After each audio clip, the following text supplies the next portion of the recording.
Hello and welcome, ladies and gentlemen, to this special coverage of COP27 currently taking place in the Red Sea resort of Sharm el-Sheikh, talking about combating climate change. And one of the main topics is the green energy, the renewable energy resources that would help fight and combat climate change taking place all over the globe. But before we start doing that, let's check out some of the news making the headlines today. We'll start off with President Abdel Fattah el-Sisi, who held talks with the German Chancellor Olaf Scholz today. The presidential spokesman Bassem Radi said President el-Sisi expressed hope for expanding cooperation with Germany and called on the country to contribute in the development drive in Egypt. Radi said the German Chancellor hailed the German ties with Egypt and expressed appreciation for the Egyptian organization of the event.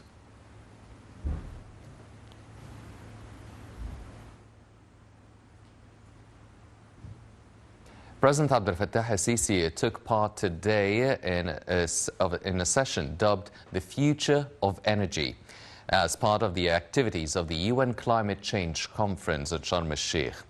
German Chancellor Olaf Scholz also took part in the session.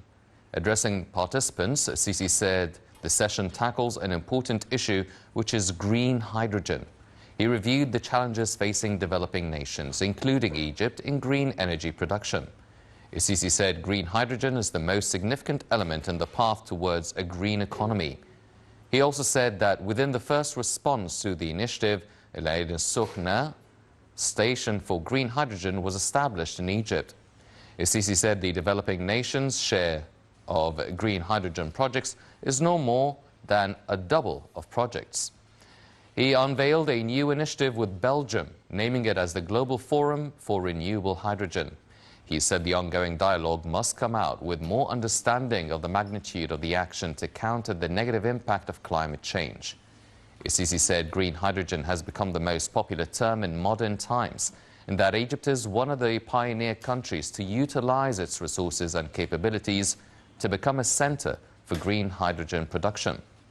For his part, the German Chancellor said green hydrogen is one of the main aspects to back the industrial economy. He said it is also one of the pillars of energy transformation. Scholz said a local scheme is being adopted to generate electricity from green hydrogen, adding that Germany is cooperating with a number of countries to cement the ability to increase the use of green hydrogen on the industrial level. For her part, the EU Commissioner taking part in the session said Russia is one of the largest gas exporters to Europe, and the Russia-Ukraine crisis has had an 80% impact on gas supplies to the European Union. She said investments are being directed to infrastructure and that linking gas export resources needs joint action.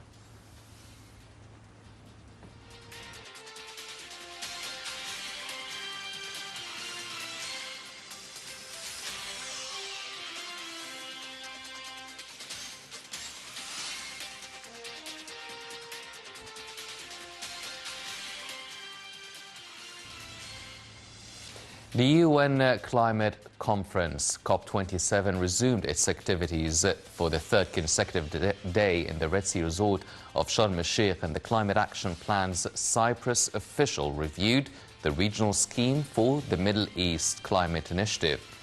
He said advanced technology provides tremendous solutions to face climate change.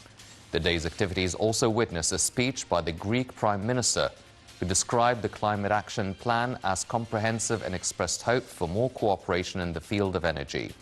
He called on all countries to cooperate to face the negative impacts of climate change. And the Iraqi president took part in Tuesday's sessions. He stressed on the urgent need for countries to present solutions to face the repercussions of climate change.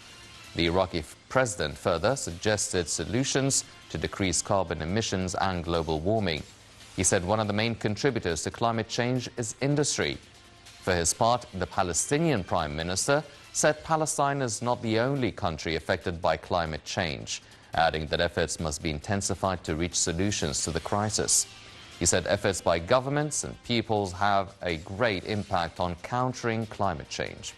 The UN has reported expectations for the continuation of global warming if serious measures to stop the phenomenon are not taken.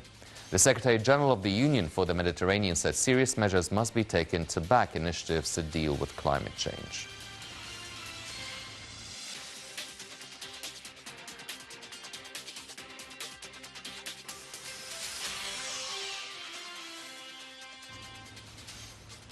And Nile TV's senior correspondent Taghreed Hussein conducted the following interview with Professor Celeste Solo, head of the Weather Service in Argentina. Let's check out this interview and we'll be right back.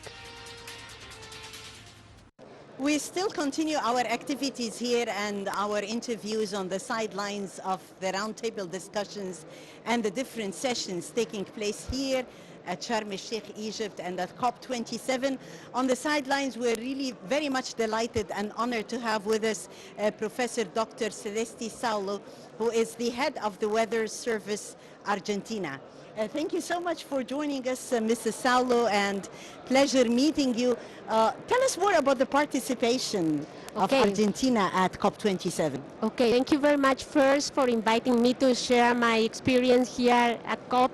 And first of all, congratulate Egypt for organizing such a wonderful conference. And as Argentina, I'm part of the delegation of my country as the director of the Weather Service. We all know that climate change has many things to do with the weather and how we can predict weather and how we make measurements. So I think that from the very beginning of this conference, it was stated by Secretary General of the United Nations, Mr. Guterres, that we want to achieve early warning systems for all the world in 5 years. That is very, very tight and challenging schedule, but I think that all our countries are working in that direction, particularly Argentina, of course. Yes, definitely, and we're talking here at COP27 also sustainability and talking climate finance, which is very high on the agenda and for the future generations, in order to make this vision implemented on solid grounds. Yes, definitely.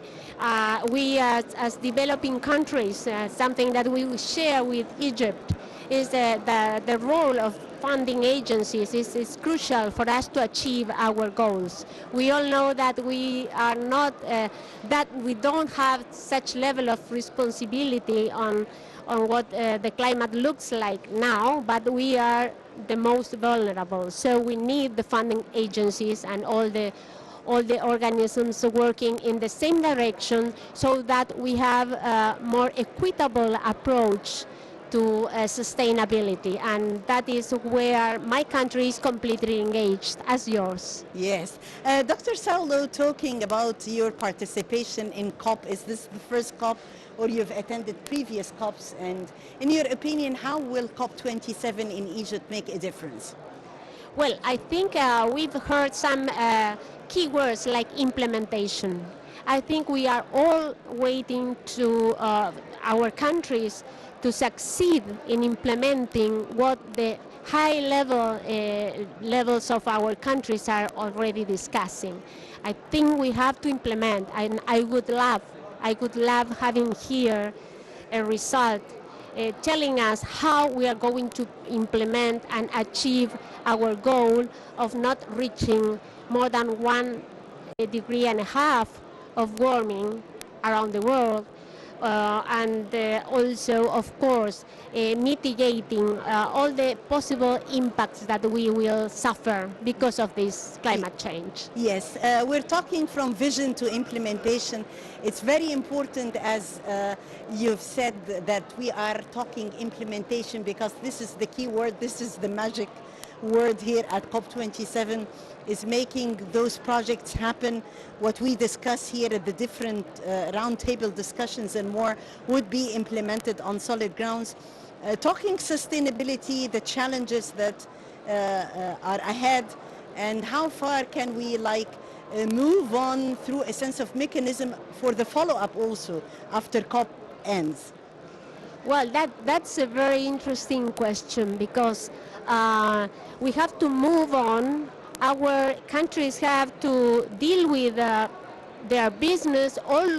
We all need to grow, but in a sustainable way. And I think that Of course, we are speaking about clean energies.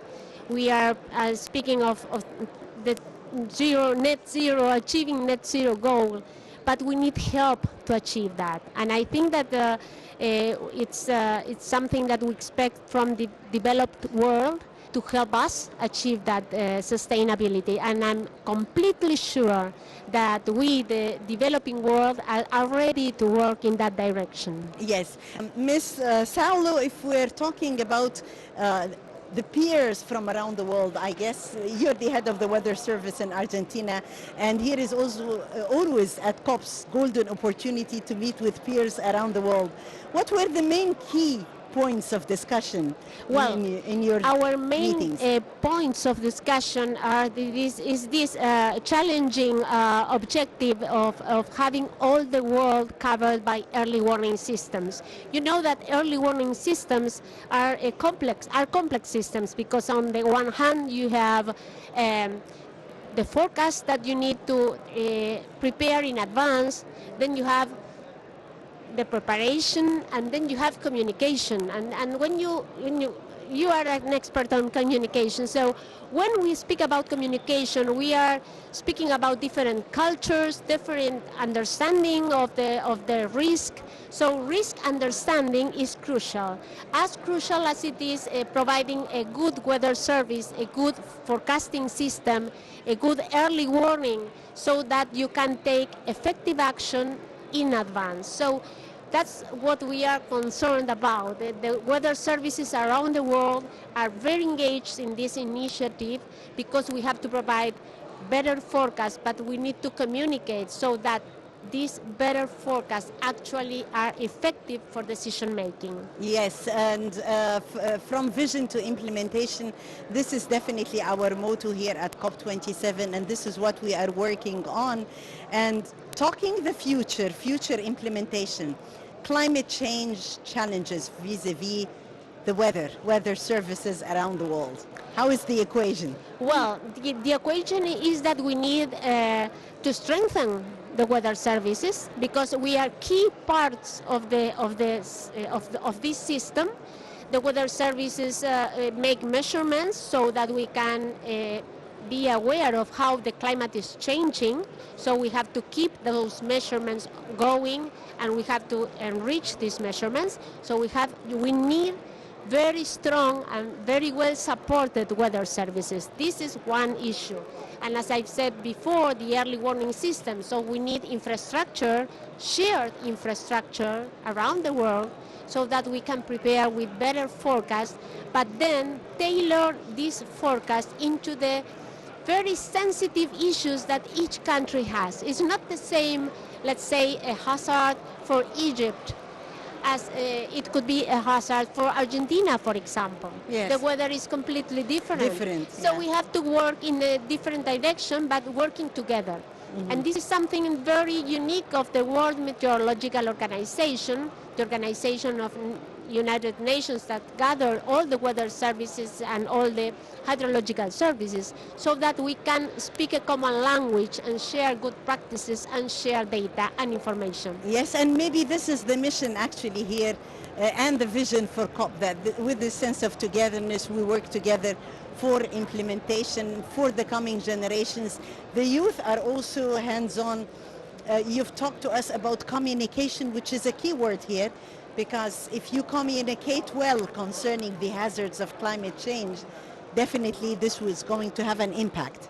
Definitely, I agree with you, and this is our duty for the benefit of the future generations. I thank you very much, Professor Celeste Saulo, the head of the Weather Service at Argentina. It has been an honor and pleasure having you, adding value to our show here from Sharm el-Sheikh at COP27. Thank you very much. Thank you. And thank you, dear viewers, for joining us. And as you can see, we have guests of honor on the channel from around the world attending COP27, all talking about this sense of togetherness, talking from vision to implementation, and talking, of course, what is happening here is history making, because we are working for tomorrow and for the future generations. Stay tuned for more coming up on Nile TV.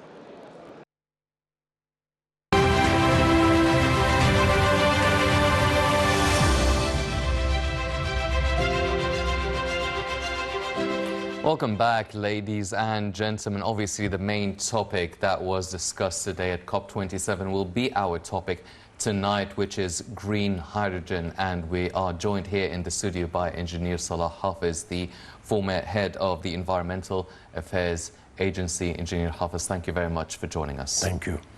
Ladies and gentlemen, before we start our discussion with my distinguished guests, let's check out this report regarding Egypt launching a green hydrogen strategy here during the COP27. Let's check it out and we'll be right back.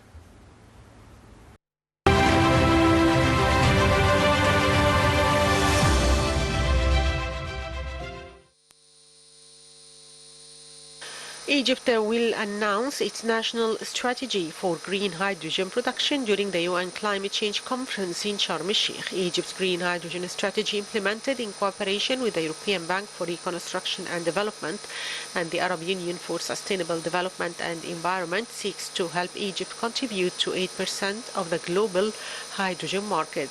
The cabinet said that Egypt is capable of producing green hydrogen at the cheapest price worldwide, noting that hydrogen production cost is set to drop $1.7 per kilogram by 2050 instead of $2.7 per kilogram in 2025. The strategy will increase Egypt's GDP by $10 to $18 billion by 2025, create more than 100,000 job opportunities, and contribute to decrease Egypt's import of petroleum products and therefore reducing emissions.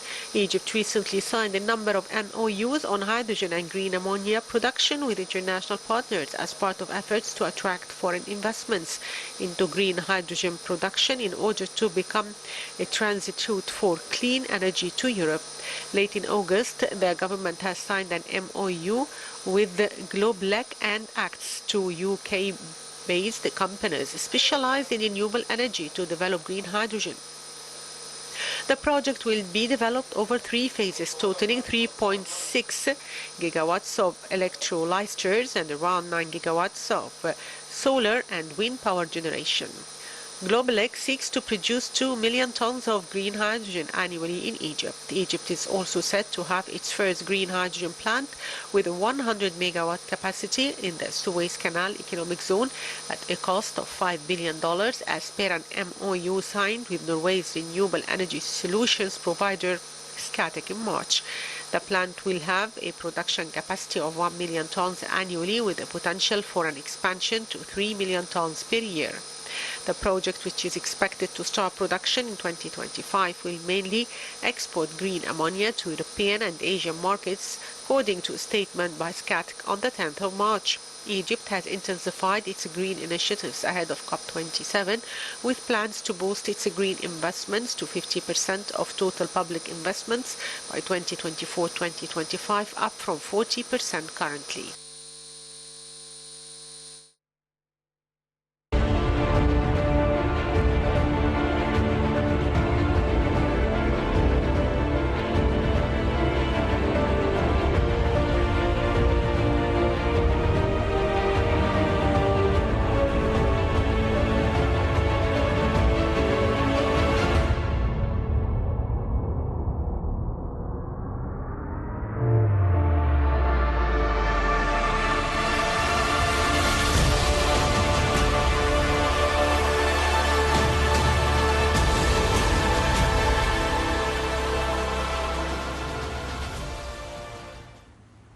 Welcome back, ladies and gentlemen, and without further ado, we start our discussion with Engineer Hafez.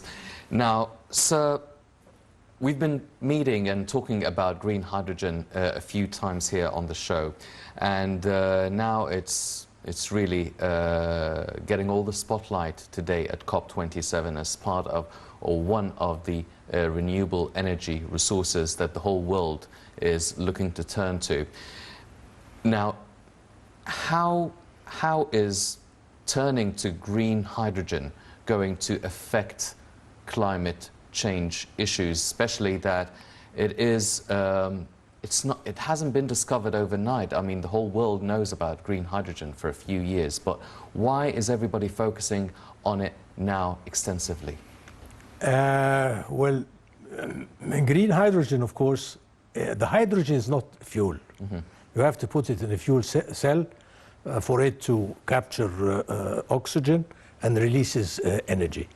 But the logistics of green hydrogen is the midstream of the green hydrogen is genius.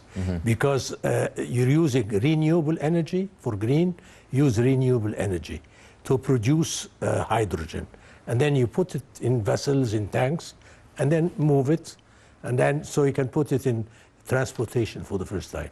Solar energy or wind energy, for this matter, is very difficult to store and convert to electricity. And every time you move from one type of energy to another, there is losses, of course. So solar energy you cannot use in airplanes, for instance, or boats, except for light currents. But the green hydrogen is a carrier for the electricity that was used to separate the hydrogen from oxygen. Oxygen is freely released in the air. The percentage of oxygen is very high in the air, so it goes in the air and makes it even better. But the hydrogen, as I said, you capture it, you can put it in pipelines and move it, but because of the density, it has to have a certain type of steel, otherwise it's very the erosion is very, very bad. So there are some technical problems in moving hydrogen, but they're overcoming the problems as things develop. So this is the beauty of use solar energy or any renewable energy, and then let the hydrogen, produce the hydrogen to carry it, and then you can use it, as I said, for transportation for the first time. And so it's much wider use for the hydrogen. So this will make using renewable energy more readily available. So this, of course, will reduce the carbon dioxide. Well, if green hydrogen, I mean, the production of hydrogen, does it only work with using renewable energy to produce it, or can we also use other fossil fuels to produce it? Is it easier for countries to use the traditional sort of fuel to produce hydrogen? Well, methane you can reformate in the refineries. You can produce it, but it will emit carbon dioxide. So it's not green for this matter. But it's called blue. But you capture and sequestrate the carbon dioxide in layers, in depleted fields, in caverns, salt caverns, underground, to get rid of the carbon dioxide. So it is green in this for this fact, but you have to do something which is extra cost. You'll incur extra cost to get rid of the carbon dioxide. There is also the gray. You can produce in many ways, but you have to get rid of the carbon dioxide, and this adds cost to it. Yes. So it seems that green hydrogen, or using hydrogen as a fuel, seems like the perfect case scenario to produce energy. So why didn't countries all over the world turn to green hydrogen first, early on? I mean, is it a question of financing? Because you've mentioned how costly it is to store it, a certain kind of steel, using renewable energy as well to produce hydrogen. What has been stopping the world from turning to green hydrogen early on? Well, as I said, it's not very safe. Well, the sun is got the temperature in the core of the sun is very high, and the pressure is very, very, very high, to unbelievable high degree, that converts the hydrogen into helium, which is the next to hydrogen. And by this to happen, a tremendous amount of energy is released. And if you know about the hydrogen bomb. Yes. It's so all the stars, there's like suns, they produce energy by this process. So if there's any mishandling, if you get the oxygen combining with the hydrogen, it releases tremendous amounts of energy, electricity. So you have to be very careful not to have any leaks in the system, and because it will immediately generate energy, and the density moving the gas, hydrogen in gas, or compress and move in vessels or in by pipeline. There is one thing in the States they use, if they mix it with the methane, the natural gas, it gives more energy and releases less carbon dioxide. So it alleviates the effect of the natural gas only by doing so. But ideally, you only use hydrogen.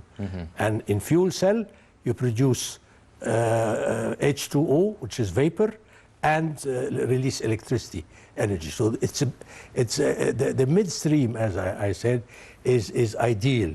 But there are few things that need to be ironed out, like the safety and the material used, and the purity of water, because you use, for 1 kilo to produce 1 kilo of hydrogen, you need 9 kilos of water, water H2O. Yes. But if it's seawater or brackish water, then the anode and the cathode for the electrolysis will ionize the salt and create problems to the system. So you have the maintenance is very costly, and it slows down the process. So there are still, it was used, like for instance in England, they used to produce hydrogen and actually store it in caverns down in the north to produce ammonia. Ammonia is hydrogen and nitrogen. And water is hydrogen and oxygen. Yes. So you can store it in water, or it is by default stored in water, or you can generate ammonia and then move it like ammonia, and then separate the nitrogen, release the nitrogen, and keep the hydrogen. So the process has been used for so long, you know, in the 70s in the UK.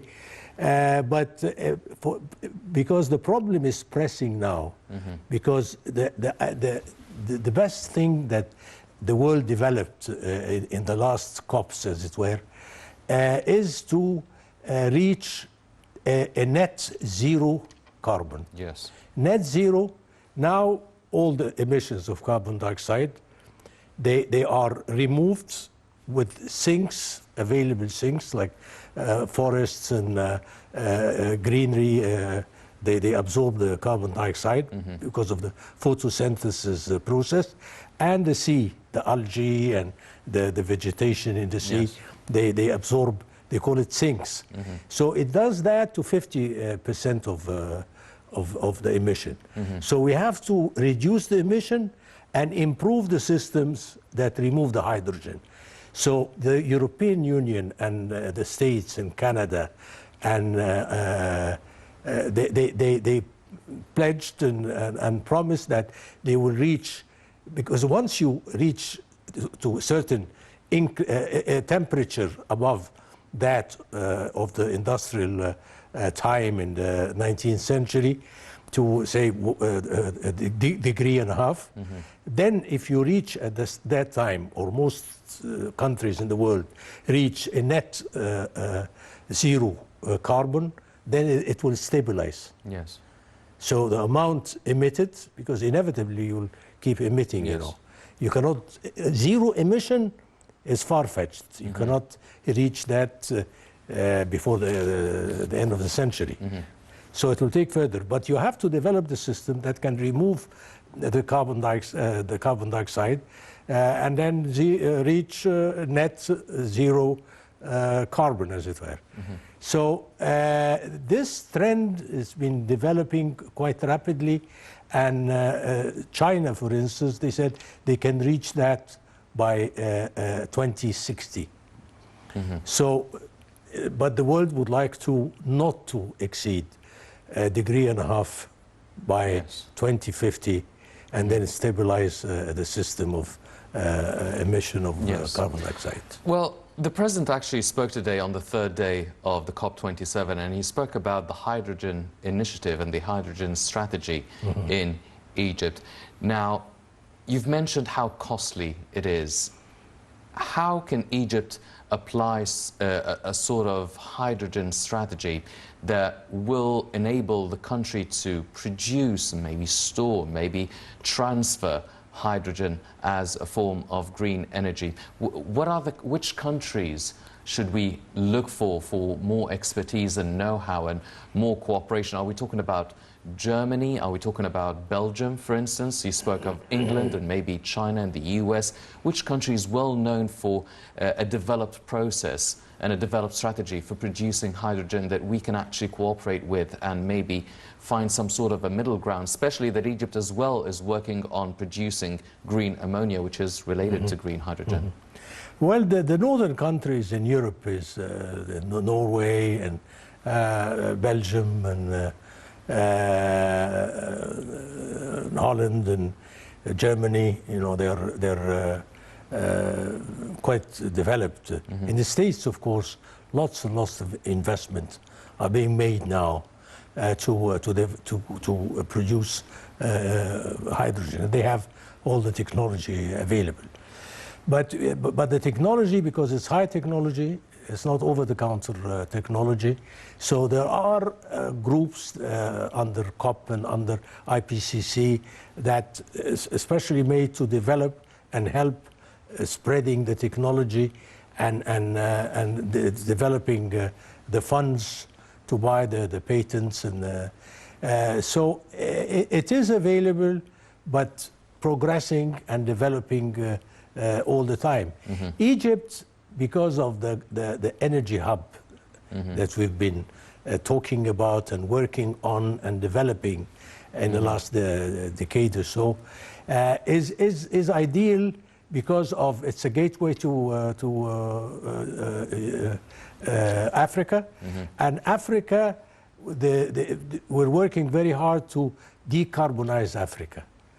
And Egypt is the gateway. So this will, an energy hub, we can export, we can store, we have potential storages because we have many layers of salt and halite that exist in the Gulf area and the Red Sea that we can drill wells and leach, because the salt caverns is ideal for pressured gas. Because of the nature of the crystals of salt, when you put in, and however pressure that you may apply, it will stay not dynamic at all. Yes. It's not like other layers that are elastic. The elasticity makes them move. The salt is not. So we have this, and in the States, they're doing it extensively. That's why they're developing the hydrogen, the green hydrogen, because they have the capacity. We have, excuse me, we have depleted fields, like Abu Qir field, for instance. It's a 3 trillion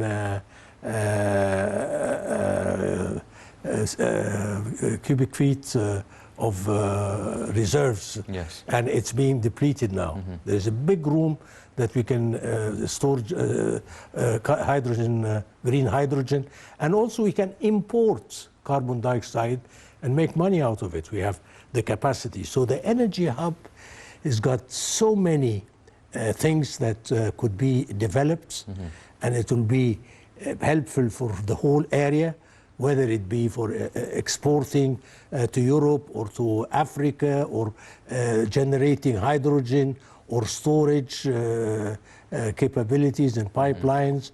But you have to have special pipelines for hydrogen. So it's an ideal location. ideal infrastructure that already exists, and by investing and getting some more money to upgrade the network. So potentially Egypt is very important place for investment of green hydrogen and making a partnership with countries that have the technology. Yes, very true. And Egypt actually has plans for producing hydrogen worth $40 billion that have been submitted during the COP27. Let's check out this report and we'll be right back. Ahead of hosting the COP27 summit, Egypt revealed it is investing heavily into green hydrogen in a bid to help it phase out fossil fuels and reduce carbon emissions.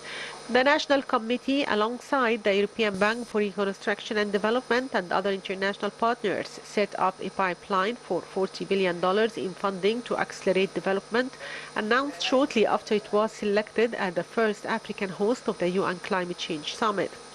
With an initial goal of 1.4 gigawatt capacity by 2030, the development pipeline has potential for 11.62 gigawatts by 2035. Green hydrogen may be one of the most important forms of alternative energy required for the green transition, with potential uses in manufacturing, aerospace, transport, freight, shipping and more, with some experts arguing it may not even require new infrastructure in the early days, highlighting its potential as a potent tool for decarbonization. In recent months, a series of projects has been announced that have brought Egypt's ambitions forwards as a global leader in renewable energy. UAE-based Masdar recently signed a memorandum of understanding with Egyptian state-backed affiliates for 4 gigawatts of hydrogen. Last May, Minister of Electricity Mohammed Shakir revealed the nation would be working with international partners to implement experimental projects to produce green hydrogen. Egypt as a hub for green hydrogen production, targeting the bunkering market, export to Europe and boosting local industry. This project would produce 300,000 tons of green hydrogen. The current plants could produce around 1.57 million tons of hydrogen annually. French utilities firm EDF and Zero Waste have also expressed interest in investing in Egyptian hydrogen projects alongside other industry titans as Maersk and Petrofac and H2 Industry, Siemens and Eni. Egypt has a number of advantages that make it attractive to foreign investors, primarily attributed to its existing natural gas pipelines, which could be used to transport green hydrogen until proper infrastructure is set up. Due to its climate, it also presents high potential for solar and wind energy, while also hosting liquefaction facilities, bunkering markets and marine ports. The $40 billion scheme will look into the production, storage and import and export of both green hydrogen and ammonia under a new economic development strategy, allowing for state support and tax incentives. Additional incentives, such as utility costs being passed to the state, land cost reimbursements and custom points for imports and exports, could also be in the works. Sitting between 3 continents and with the Suez Canal carrying approximately 12% of all the seaborne freight in the world, Egypt can supply renewable energy near and far. The domestic market will benefit too, as the Egyptian agriculture sector can look forward to being one of the greenest when it comes to fertilizers use. These green hydrogen plants could be huge for Egypt's economy, and it stands to become among the largest producers in the world.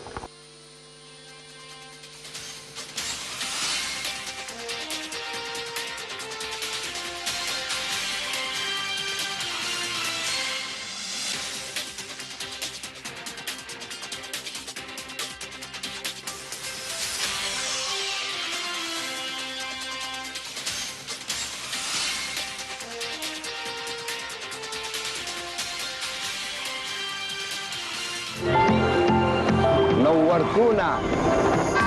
Bienvenue en Égypte. أهلا وسهلا. 欢迎来埃及。Bienvenue en Égypte. Bienvenue. Welcome. Egypt is glad you're here. أهلا. نورتونا. Добро пожаловать. نورتونا. شرفتونا. تعال عندنا. 欢迎来到埃及。الحمد لله على السلامة. نورتونا. اهلا بيكم في مصر. اهلا بيكم. Welcome to Egypt. نورتوا مصر. حقيقي نورتوا. Welcome to Egypt. شرفتونا.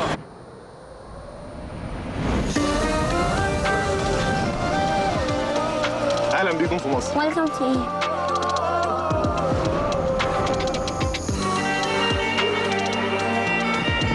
أهلا وسهلا.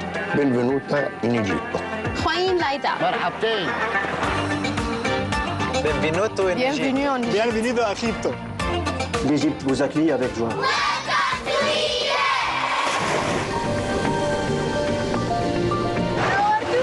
We are glad you are here. Welcome to Egypt. Egypt. نورت مصر. خطوة عزيزة. أهلا بيكم في مصر. نورتونا. Welcome to Egypt. يا مرحب يا مرحب. شرفتونا. Welcome to Sharm el-Sheikh. اهلا بكم شرم الشيخ. Welcome to Egypt. Welcome to COP27. To Sharm el-Sheikh. Welcome to COP27. Welcome to Egypt. Welcome back, ladies and gentlemen. Continuing and resuming our discussion with Engineer Hafez. Now, we spoke about, as we've seen in the report, Egypt has hydrogen plans worth $40 billion. Now, talking about the funding of these plans, now to produce and store and transport hydrogen as a form of renewable energy is definitely costly, needs a lot of expertise, know-hows, will offer 100,000 job opportunities, but still you need a lot of funding from that. Now the whole world is suffering from its own economic crisis. How ready or how feasible is it for developed countries to invest and cooperate and pump in a lot of money to produce green hydrogen? And we're not just talking about enough hydrogen for themselves, but also for Egypt and the whole of the African continent, all of the developing countries. How feasible is it and how challenging is it to get enough funding to produce this sort of renewable energy? This is the billion-dollar question, as it is. It's very difficult because in Copenhagen they pledged to establish a green fund for $100 billion a year, and to be was reactivated in 2015 in Paris COP in Paris conference, and until now they per year, I'm talking about a yearly thing, they never exceeded the 10% of what they pledged for. Yes. So, and according to the pledges, it was supposed to double by 2025. So they didn't reach 10% until now, and they're talking about it more and more. So they also last year in Glasgow, they wanted to reactivate the carbon markets. So it was, its size was around $1 billion a year. They want to make it so that it reaches between 50 and 100. And then the other problem is the damage that occurred to countries that suffer from the consequences of the global warming. Yes. You know, the floods and the forest fires and the rest of it. So this is, again, never materialized. So this is the bottleneck of the money. And then a war between Ukraine and Russia and the coronavirus. So the developed countries are burdened with debts. So there is debt, damages, no supply, and then they went back to carbon and violated all the pledges that they once gave in the previous COPs. So went all haywire. They cannot control. This time in Egypt, they're very adamant about, because Kyoto was committing. I mean, they were committed to reducing the carbon dioxide to a certain level by certain time. And this was an obligation, you know, and a legal obligation. Other COPs are pledges, you know, they say, okay, we will reduce the methane. Methane is the worst greenhouse gas. It's 25 times the effect of carbon dioxide, but it's less in quantity. And then in Siberia, the vegetation below the permafrost is full of methane. And there are forests and vegetation that caught fire, and groups were fighting it. But they had to move the troops to the battlefield, so the fire was gaining momentum. If the permafrost melts, then it will be disasters by all measures. And they don't pay much attention to it. You know, they try to ignore it in a way or cover it. So there are potential for disasters all over the world. And so they give pledges, and the geopolitics play important, major game in finance, and the poverty is increasing. The health hazard is worse, and the quality of life is deteriorating. So you need another fund to battle those problems and mitigate the emission and adapt for those. Adaptation, it is not when you have a gale or hurricane, you protect the people. This is not, it's sort of adaptation and very costly adaptation, but the adaptation is in the food industry, for instance. The change of temperature will change the system of developing agriculture.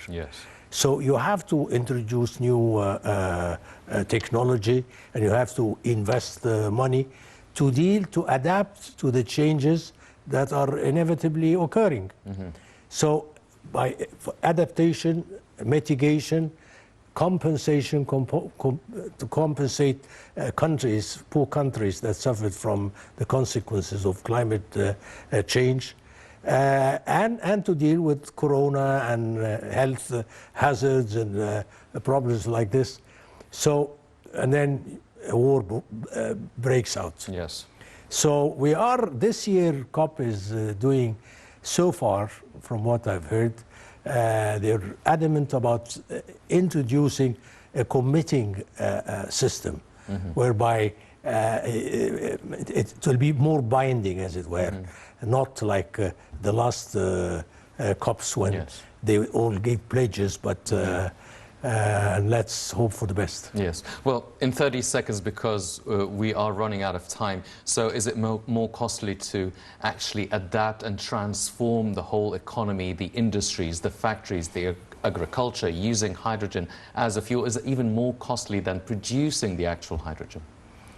It's a very difficult question, but anything that you do to decrease the carbon dioxide will definitely, the price tag of doing this is better than the other alternatives. Well, ladies and gentlemen, COP27 every day raises a way and methods and strategies and initiatives to try and combat climate change globally, not just in Egypt. Today, we are looking at green hydrogen. Yesterday, we looked at the food crisis taking place all over the world as a result of the climate change. And hopefully, over the next few days and the remaining days of the summit, the whole world will be able to cooperate hand in hand and find some tangible solutions to combat climate change. Unfortunately, that's all the time we have for this coverage of the COP27. But before we go, I'd like to thank my very distinguished guest, Engineer Salah Hafez, the former head of the Environmental Affairs Agency. Engineer Hafez, always a pleasure having you with us on the show. Thank you very much. Thank you very much, sir. Ladies and gentlemen, please stay tuned for more coming up on Night International. I'm Henny Saif. Thank you for joining us.